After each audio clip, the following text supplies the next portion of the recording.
কোন মাস পর্যন্ত ইউকেতে একদম সেফলি আপনারা বাহিরে কচু গাছ রাখতে পারবেন, ফলন খেতে পারবেন এবং পরবর্তী বছরের জন্য সেভ করে রাখতে পারবেন, আজকের ভিডিওর বিষয়বস্তু তাই থাকছে। হ্যালো এভরিওয়ান, আসসালামু আলাইকুম। কেমন আছেন আপনারা সবাই? আলহামদুলিল্লাহ, আমি তো অনেক ভালো আছি। আশা রাখছি আপনারা সবাই ভালো আছেন। আজকের ভিডিওর বিষয়বস্তু নিশ্চয়ই আপনারা বুঝেই গেছেন। এত বেশি প্রশ্ন এসেছে যে আপু, আমরা যারা ইউকেতে আছি আমরা কোন মাস পর্যন্ত কচু গাছ বাইরে রাখতে পারবো আর কখন আমরা ঘরে তুলে আনবো, প্লিজ যদি একটু বলতেন।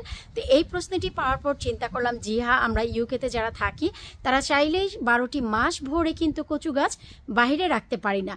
তবে হ্যাঁ, আপনারা কোন মাস পর্যন্ত কচু গাছ বাহিরে রেখে ডগাপাতা খেতে পারেন, প্রিজার্ভ করতে পারেন এবং কোন সময়ে আপনারা কচু গাছটি একদম মাটির গোড়া থেকে কেটে ফেলতে পারেন, আজকের ভিডিওতে A to Z সব থাকছে। প্লিজ ভিডিওটি ভালো লাগলে সবার সাথে শেয়ার করে দিবেন, এতে যারা নতুন আছে তারা অনেক কিছু জানতে ও শিখতে পারবে। কারণ এই কচু গাছ আমাদের কম বেশি অনেকেরই পছন্দ। আমরা অনেক কষ্ট করে, এটা যেমন বাংলাদেশে বেহায়া গাছ যেখানে লাগান সেখানেই হয়ে যায়, ইউকেতে কিন্তু তা না। এই ওয়েদারের সাথে যুদ্ধ করে আমরা যারা কচু গাছ পছন্দ করি, কচুর লতা পাতা খেতে পছন্দ করি, অনেক স্ট্রাগল করে আমরা একটি কচু গাছের ফলন করি সামারে।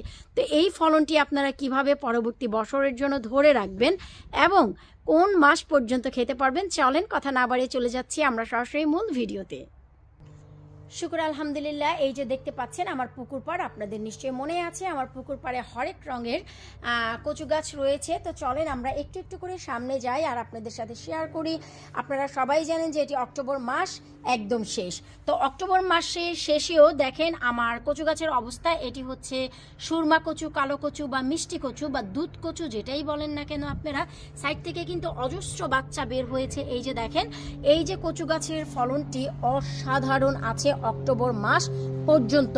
নতুন নতুন এই যে দেখেন আরো অনেক পাতা কিন্তু দিচ্ছে। আমি কিছুদিন আগেই এখান থেকে এক আন্টির জন্য পাঠিয়েছি। আর পেছনে থাকা যে কচুটি সবগুলো ডগা পাতা খেয়ে ফেলেছে, কৃষ্ণ কচু বলে যাকে, যেটা কিনা এই যে দেখতে পাচ্ছেন এটা হচ্ছে কালো রঙের আর ওইটা হচ্ছে পার্পেল কালারের, হালকা বেগুনিটে কালারের হয় যেটা, সেটা হচ্ছে এই যে কৃষ্ণকচু, যার উচ্চতা বর্তমানে হচ্ছে আমার মুখের যে নাক আছে সেই নাক পর্যন্ত একদম। এই যে দেখেন আমার নাক বরাবর হয়ে গেছে কৃষ্ণকচুর যে পাতাটি, এটি অনেক বড় হয়। তো এই যে দেখেন অক্টোবর মাস, আর সামনে যে কচুগুলো আপনারা দেখতে পাচ্ছেন এগুলো কিন্তু হচ্ছে আমার সব লতি কচু। এই যে দেখেন আলহামদুলিল্লাহ, আমি একটু দেখাচ্ছি আপনাদের, দেখলেই বুঝতে পারবেন যেহেতু ডগা পাতা অনেক হয়েছে। এই যে দেখেন এগুলি হচ্ছে লতি কচু। সো লতি কচু থেকে অনেক লতিও ভেতরে ভেতরে ছাড়ছে এবং সেই লতি থেকে আবার কচু গাছ বের হচ্ছে। ওই যে দেখেন, তো এই সামনেরগুলো হচ্ছে সব লতি কচু, মিষ্টি লতি, যেটা মোটা জাতের লতি হয়। তো এই হচ্ছে আমার পুকুর পাড়ের কচু গাছ। তারপরে চলেন আমরা বাকি কচু গাছও একটু দেখে আসি। এরপর আলহামদুলিল্লাহ, এই যে আমার এই পটে যে সুরমা বা কালো কচু ছিল সেখানে দেখেন এখনো পর্যন্ত কচু গাছটি কত সতেজ এবং নতুন করে কিন্তু আবার এই যে পাতা বের হচ্ছে। সাইড থেকে এই যে দেখেন বাচ্চা আমার লাভলি ভিউয়ার্সের জন্য গত সপ্তাহে আমি 2টি পাঠিয়েছি আলহামদুলিল্লাহ। তারপরে এই পাশে একটি, আবার ওই যে দেখেন আমি একটু ক্যামেরাটি ঘুরিয়ে দেখাচ্ছি, এই যে দেখেন আবার এই পাশে আরও একটি হয়েছে, আবার ওই যে মাঝখান থেকে দেখেন আরও একটি বের হচ্ছে। সো এখন যাদের প্রয়োজন আছে এই কচু গাছের বাচ্চা তুলে আপনারা ঘরে রাখতে পারেন। এর আগে বেশ কয়েকটি ভিডিওতে আমি দেখিয়েছি কিভাবে আপনারা কচুর বাচ্চা সেভ করবেন পরবর্তী বছরের জন্য। সো এই পাশে কচু গাছের সাথে সাথে আমার এই পাশেও দেখেন পটে কচু আছে, এগুলো হচ্ছে মুখী কচু। আর মাঝখানে 2টি কৃষ্ণকচু আমি দিয়েছিলাম আলহামদুলিল্লাহ। এই যে দেখেন এই যে একটি কৃষ্ণকচু, আর ওই যে দেখেন পাশে আমি একটু দেখাচ্ছি দাঁড়ান, এই যে দেখেন পাশে কিন্তু আমার আরও একটি কৃষ্ণকচু। এই যে, আর কৃষ্ণকচু বোঝার উপায় হচ্ছে এই যে পাতাটির যে সাইডে বর্ডার, এই বর্ডারটিও পার্পেল কালারের হবে, মনে রাখবেন। আর এই যে মুখী কচুর যে পাতা, তার পাতার সাইডে কিন্তু কোনো বর্ডার হবে না। সো এই যে কৃষ্ণকচু এবং কালো ডগার কচুর পাশে আপনার বর্ডার হবে। সো এই হচ্ছে আমার পটে, বড় পটে থাকা কচু গাছের অবস্থা। এখান থেকে নিয়ে খাচ্ছি আর প্রিজার্ভ করছি। আর এটি হচ্ছে আমার কালো ডগার কচু। এরপর চলেন আমার প্লান্টারে যে কিছুটা কচু গাছ ছিল, এই যে প্লান্টার আলহামদুলিল্লাহ এখানেও কিছুটা মুখী কচু আছে, এই কচুগুলো সব তুলে খেয়ে ফেলবো এখানে। আর পিছনে মেন মাটিতে একটি আছে হচ্ছে আপনার লতি কচু, ওই যে দেখতে পাচ্ছেন এখানেও বেশ কিছুটা এই পটে আপনার মুখী কচু আছে। সো এই যে কচুগুলো ওভারঅল কিন্তু অনেক ভালো পজিশনে আছে, আপনারা দেখতেই পাচ্ছেন। সব থেকে মজার বিষয় যে এখানে আমার কৃষ্ণকচু 2018 থেকে নিজে নিজেই হচ্ছে আমাকে মনোরম সুখ দিচ্ছে। এটা হচ্ছে এই সেই কৃষ্ণকচু, দেখেন এইখান থেকেই জন্ম নিয়েছে হাজার হাজার কচু। আমার অনেক লাভলি ভিউয়ার্সের বাসায় গিয়েছে, আমার অনেক বন্ধু বান্ধব আত্মীয় স্বজনের পেটে গিয়েছে, আমার পেটে গিয়েছে, ডিপ ফ্রিজে আছে। সো এই হচ্ছে কচু, এখান থেকেই আমি একটু একটু করে তুলে দিয়ে দিই মেইন মুখটি রেখে। আর সামনের দিক থেকে যে কচু গাছগুলো দেখতে পাচ্ছেন এগুলো 2019-এ লাগানো, 19-এর পর থেকে এই যে 2024 পর্যন্ত নিজে নিজেই এই লতি কচুগুলো বের হচ্ছে। তো এবছর আমার যে প্ল্যান আছে, এবছর আমি মাটি থেকে এভাবে কাটবো না, মাটির নিচ থেকে এর একদম গোড়াটা পুরোই তুলে ফেলবো। আমি চাচ্ছি না এ পাশে কোনো গাছ থাকুক, আমি চাচ্ছি যখন এই যে আপনার সেচি শাকটা হয় যেন খুব ভালোভাবে স্প্রেড হতে পারে, আর শুধু ওই যে পিছনে যে আপনার কচু গাছ যেন শুধু সেটাই থাকে। তাই এই পাশের কচুগুলো আমি একদমই তুলে ফেলবো। সো এই যে দেখতে পাচ্ছেন যে কচু গাছগুলো, আশা রাখছি আপনারা বুঝতেই পারছেন যে আমার কচু গাছগুলোর কত চমৎকার অবস্থা। সো এখন কথা হচ্ছে যে আপনারা কি মাস পর্যন্ত এই কচু গাছ রাখতে পারবেন। আপনারা নভেম্বরের লাস্ট পর্যন্ত ডগা পাতা শুধু খেতেই থাকবেন।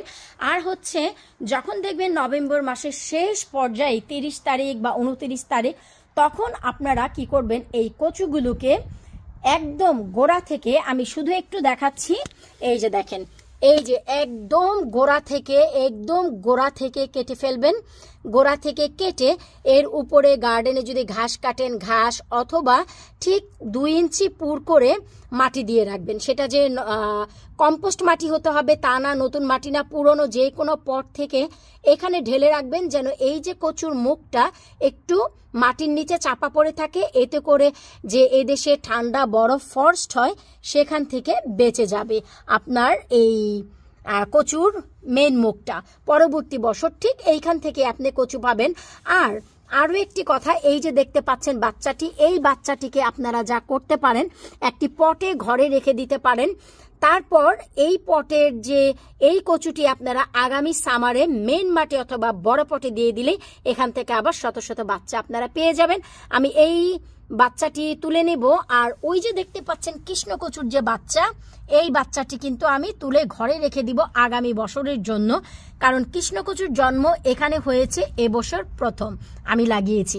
আগামী বছর ইনশাল্লাহ এখান থেকে আবার বের হয়ে যাবে, যদি না বের হয় সেফলি আমি এটা রেখে দিচ্ছি। কারণ এই জায়গার এই কালো কচু এবং কৃষ্ণকচুর জন্ম আমার এই 2024-এ, তাই আমি এই জায়গাটির রিস্ক নিতে চাচ্ছি না। আর ওই যে আমার কর্নারে দেখতে পাচ্ছেন আপনারা ওই বেডে, ওইটা হচ্ছে 2018 থেকে নিজে নিজেই হচ্ছে।